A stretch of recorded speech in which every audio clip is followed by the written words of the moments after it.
যাদের শরীরে দুইটি দাগ আছে ওই শরীর কখনো জাহান্নামে যাবে না, সে অবশ্যই জান্নাতে যাবে।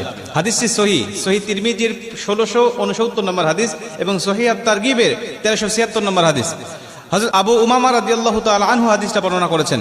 রাসূল সাল্লাল্লাহু আলাইহি ওয়াসাল্লাম বলেন, যাদের শরীরে দুইটা দাগ আছে এবং যাদের শরীর থেকে 2 ফোঁটা তরল পদার্থ নির্গত হয় ওই শরীর কখনো জাহান্নামে যাবে না, সে অবশ্যই জান্নাতে যাবে এবং আল্লাহ পাকের কাছে এই শরীরটা সবচেয়ে প্রিয় শরীর। রাসূল সাল্লাল্লাহু আলাইহি ওয়াসাল্লাম বলেন, 1 নম্বর দাগ হলো যে ব্যক্তি জিহাদের ময়দানে আল্লাহকে খুশি করার জন্য, আল্লাহর দ্বীন কায়েম করার জন্য অথবা আল্লাহর সন্তুষ্টির জন্য যে ব্যক্তি বাতিলের মোকাবেলা করতে গিয়ে শত্রু পক্ষের আঘাতে তার শরীরে ছোট্ট একটা দাগও যদি বসে যায়, এই দাগটা কিয়ামতের ময়দানে সুপারিশ করে বা এই দাগটা থাকার কারণে কিয়ামতের ময়দানে আল্লাহ পাক তাকে জান্নাতে দিয়ে দিবে। নবীজি সাল্লাল্লাহু আলাইহি ওয়াসাল্লাম বলেন, 2 নম্বরে ফরজ ইবাদত সমূহের কোন একটি দাগ যদি তার শরীরে দেখা যায়, যেমন নামাজ পড়তে পড়তে সেজদা দিতে দিতে কপালে